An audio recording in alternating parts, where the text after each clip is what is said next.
नमस्कार दोस्तों, स्वागत है आपका आपके YouTube चैनल कर स्टडी आईक्यू में। आज हम 15 जून 2020 के नेशनल करंट अफेयर करेंगे और आज के करंट अफेयर की पीडीएफ वीडियो के नीचे डिस्क्रिप्शन में मिलेगी। और आज का पहला प्रश्न है, हाल ही में EY world entrepreneur of the year 2020 का खिताब किसे दिया गया? हमारे ऑप्शन है रंजीत कुमार को, किरण मजूमदार शाह को, रमेश मित्तल को, प्रयोग सभी। इसका सही आंसर है किरण मजूमदार शाह को। बायोकॉन लिमिटेड की कार्यकारी अध्यक्ष किरण मजूमदार शो को EY world entrepreneur of the year 2020 का खिताब दिया गया है। उन्हें इस खिताब के लिए 41 देशों के 46 पुरस्कार विजेताओं और खिताब के अन्य प्रतिभागियों में से चुना गया है। वह पुरस्कार जीतने वाली भारत की पहली महिला उद्यमी होने के साथ साथ 20 सालों के इतिहास में खिताब जीतने वाली तीसरी भारतीय है। इसके अलावा किरण वर्ष 2011 में सिंगापुर की आइफ कलक्स लिमिटेड के ओलिविया लूम के बाद इस खिताब को पाने वाली विश्व की दूसरी महिला है। इस खिताब को पाने वाले भारत के अन्य विजेता कोटक महिंद्रा बैंक के उदय कोटक और इन्फोसिस लिमिटेड के सह संस्थापक NR नारायण मूर्ति हैं। हमारा अगला प्रश्न है, हाल ही में स्वतंत्रता सेनानियों के कल्याण के लिए पुनः एक नई समिति का गठन किसके द्वारा किया गया? हमारा ऑप्शन है वित्त मंत्रालय द्वारा, गृह मंत्रालय द्वारा, सूचना एवं प्रसारण मंत्रालय द्वारा, उपयोग सभी। इसका सही आंसर है गृह मंत्रालय द्वारा। गृह मंत्रालय द्वारा स्वतंत्रता सेनानियों के कल्याण के लिए पुनः एक नई समिति का गठन किया गया है। इस समिति की अध्यक्षता देश के गृह राज्य मंत्री जी किशन रेड्डी और 9 अन्य प्रख्यात स्वतंत्रता सेनानी करेंगे। मंत्रालय जीवित स्वतंत्रता सेनानियों और उनके परिवारों की सेवा करने के लिए एक अलग प्रभाग की सुविधा देगा। यह लगभग 30,000 स्वतंत्रता सेनानियों और उनके परिवारों को पेंशन वितरित करता है। इस पैनल में रेड्डी के अलावा गुजरात के पूर्व कांग्रेस विधायक दिनाकर भाई देसाई भी शामिल हैं, जिन्होंने 1942 के भारत छोड़ो आंदोलन में हिस्सा लिया था। केंद्रीय गृह मंत्री हैं अमित शाह। अगला प्रश्न है, हाल में रिचर्ड डॉकिंस पुरस्कार जीतने वाले पहले भारतीय कौन बने? हमारे अनीता कोटवानी, जावेद अख्तर, पीयूष श्रीवास्तव, प्रयोग सभी। इसका सही आंसर है जावेद अख्तर। प्रसिद्ध कवि, गीतकार और लेखक जावेद अख्तर को वर्ष 2020 के लिए प्रतिष्ठित रिचर्ड डॉकिंस अवार्ड 2020 से सम्मानित किया गया है। उन्हें यह पुरस्कार तर्कसंगत विचार, धर्म निरपेक्षता, मानव विकास और मानवीय मूल्यों को अहमियत देने के चलते दिया गया है, जिसके बाद वह इस सम्मान को पाने वाले पहले भारतीय बन गए हैं।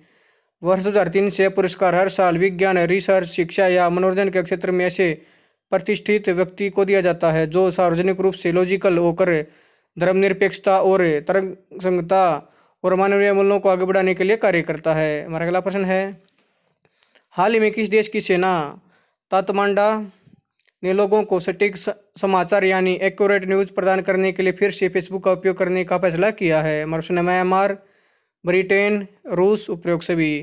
इसका सही आंसर है म्यांमार। म्यांमार की सेना तातमांडा ने लोगों को सटीक समाचार यानी एक्यूरेट न्यूज प्रदान करने के लिए फिर से फेसबुक का उपयोग करने का फैसला किया है।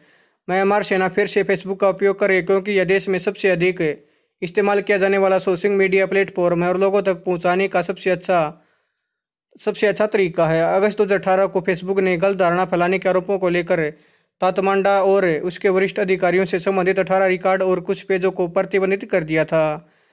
2017 में उत्तरी राखीन राज्य में वध और अत्याचार के लिए तातमांडा को दोषी ठहराने वाली एक रिपोर्ट की महत्वपूर्ण रिपोर्ट की खोज के बाद फेसबुक ने रिकॉर्ड को खाली कर दिया था।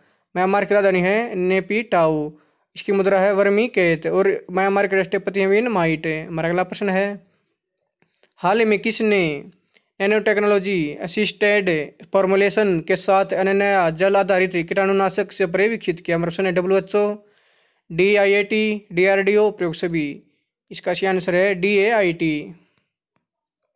Defence institute of advanced technology ने नैनो टेक्नोलॉजी असिस्टेड फॉर्मुलेशन के साथ नया जल आधारित कीटाणुनाशक स्प्रे विकसित किया है। इस स्प्रे का इस्तेमाल कोई भी व्यक्ति, आम व्यक्ति से लेकर हेल्थ केयर वर्कर तक व्यक्ति के लिए भी बड़े पैमाने पर कर सकता है। इस स्प्रे का उपयोग मास्क, PPE, अस्पताल के लिनन, साथ ही अन्य संभावित दूषित सतहों जैसे चिकित्सा उपकरणों, एलिवेटर बटन, डार्क नोब्स, गलियारों और कमरों में भी किया जा सकता है। यह फार्मूलेशन कपड़े, प्लास्टिक और धातु की वस्तुओं का बहुत प्रभावी ढंग से पालन करता है और मनुष्यों के लिए इसकी विषाक्तता नगण्य है। स्प्रे की शेल्फ लाइफ 6 महीने से बताई गई है। DIAT के कुलपति हैं CP रामनारायण। इसका मुख्यालय है पुणे, महाराष्ट्र में। हमारा अगला प्रश्न है, हाल ही में एथलेटिक्स इंटीग्रिटी यूनिट ने प्रतिबंधित पदार्थों के पॉजिटिव टेस्ट के बाद गोमती मारीमुथु पर कितने साल का प्रतिबंध लगा दिया गया? हमारा प्रश्न 4 वर्ष, 5 वर्ष, 3 वर्ष, उपयोग सभी। इसका सही आंसर है 4 वर्ष का।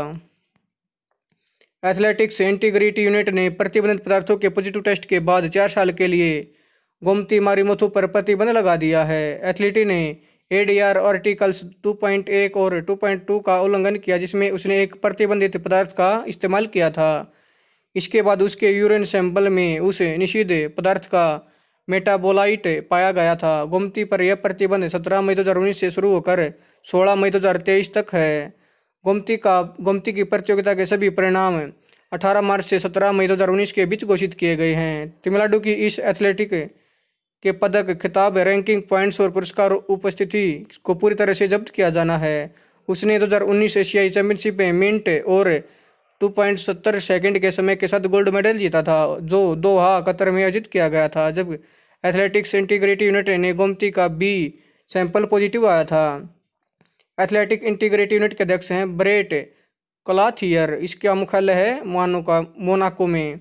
एथलेटिक्स फेडरेशन ऑफ इंडिया के अध्यक्ष हैं एडिले J सुमीरवाला। इसका मुख्यालय है नई दिल्ली में। हमारा अगला प्रश्न है, हाल में किस IIT संस्था ने कोविड-19 महामारी के दौरान अनुकूल और संपर्क रहित हवाई यात्रा के लिए फ्लाईजे नामक एक मोबाइल ऐप विकसित किया? हमारा IIT Delhi, IIT Guwahati, IIT Madras, उपयोग सभी। इसका सही आंसर है IIT गुवाहाटी ने। गुवाहाटी के भारतीय प्रौद्योगिकी संस्थान ने कोविड-19 महामारी के दौरान अनुकूल और संपर्क रहित हवाई यात्रा के लिए फ्लाईजे नामक एक एप्लीकेशन विकसित की है।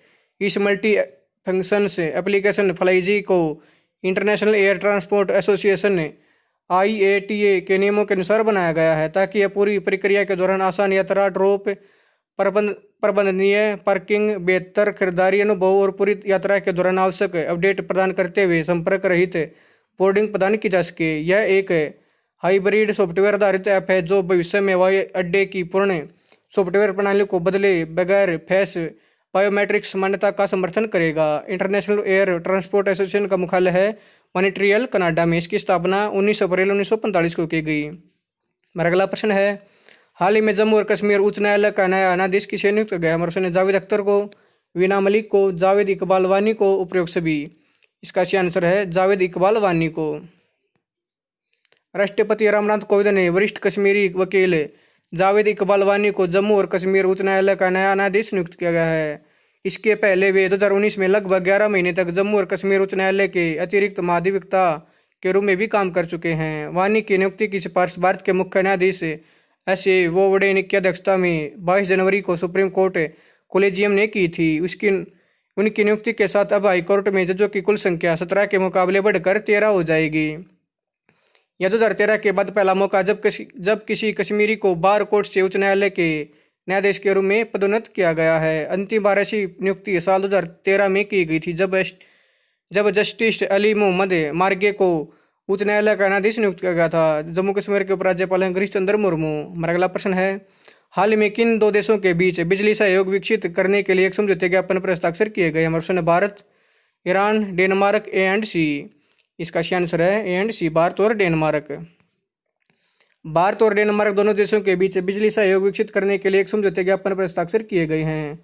इस समझौते ज्ञापन पर भारत सरकार के बिजली मंत्रालय और डेनमार्क की सरकार के ऊर्जा, जनोपयोगी सेवा और जलवायु मंत्रालय के बीच हस्ताक्षर किए गए हैं। यह इस समझौते ज्ञापन का उद्देश्य है बिजली क्षेत्र में दोनों देशों के बीच मजबूत, गहरा, दीर्घकालिक सहयोग विकसित करना है। दोनों देशों के बीच MOU पर हस्ताक्षर निम्नलिखित क्षेत्रों में सहयोग के लिए किए गए हैं: अपतटीय प्रबंधन, दीर्घकालिक ऊर्जा नियोजन, पूर्वानुमान, नवीकरणीय ऊर्जा उत्पादन में विविधता, बिजली खरीद समझौते में लचीलापन, बिजली संयंत्र के लचीलेपन को प्रोत्साहित करने, ग्रिड में लचीलापन, ग्रिड कोडों का सुदृढ़ीकरण, ताकि बिजली उत्पादन के लिए विभिन्न प्रभावी विकल्पों को जोड़कर उनका परिचालन किया जा सके।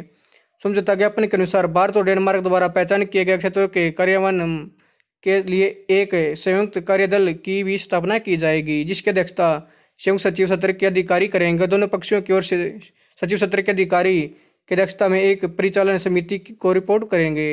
डेनमार्क की राजधानी है कोपेनहेगन, इसकी मुद्रा है डेनिश क्रोन। और डेनमार्क के प्रधानमंत्री हैं मेट्टे फ्रेडरिक्सेन।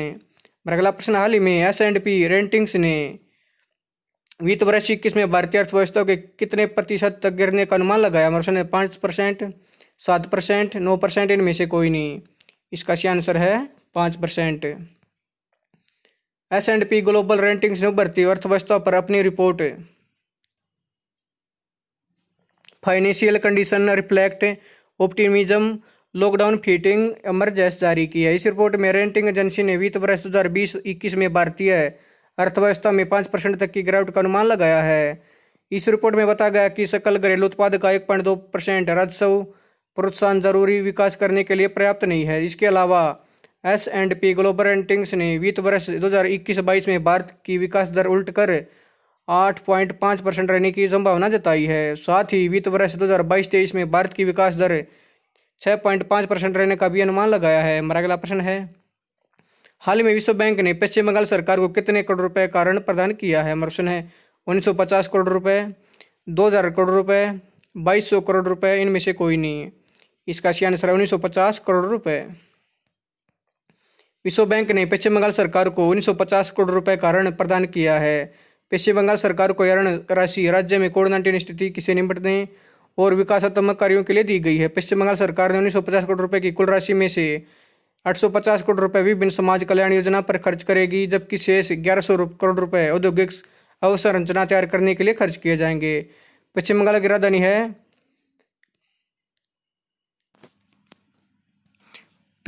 राजधानी है कोलकाता। पश्चिम बंगाल की मुख्यमंत्री है ममता बनर्जी और राज्यपाल हैं जगदीप धनखड़। विश्व बैंक के अध्यक्ष हैं डेविस मालपास। हमारा अगला प्रश्न है, हाल ही में विश्व प्रत्यायन दिवस कब बनाया गया? प्रश्न 9 जून को, 10 जून को, 11 जून को, इनमें से कोई नहीं। इसका सही आंसर है 9 जून को। हर साल 9 जून को विश्व स्तर पर विश्व प्रत्यायन दिवस व्यापार और अर्थव्यवस्था में मानवता की भूमिका को उजागर करने और बढ़ावा देने के लिए बनाया जाता है। अंतर्राष्ट्रीय प्रत्यायन फोरम और अंतर्राष्ट्रीय प्रयोगशाला प्रत्यायन सहयोग ने वेड 2020 के लिए theme accreditation improving food and safety तय की है। क्वालिटी काउंसिल ऑफ इंडिया के 2 मान्यता बोर्ड अर्थात National Accreditation Board for Testing and Calibrations Laboratories और National Accreditation Board for Certifications Bodies ने एक वेबिनार के आयोजन के लिए विश्व प्रत्यायन दिवस 2020 बनाया है। यह regulator perspective on food safety and industry perspective on food safety पर आधारित रहा। क्वालिटी काउंसिल ऑफ इंडिया के अध्यक्ष हैं आदिल जुनेल बाई। दोस्तों, अगर आपको वीडियो पसंद आए तो मेरे यूट्यूब चैनल कर स्टडी IQ को लाइक करें, शेयर करें, सब्सक्राइब करें और उसके बेल आइकन को दबा दें ताकि आने वाली वीडियो का नोटिफिकेशन आपको टाइम पे मिलता रहे। धन्यवाद दोस्तों।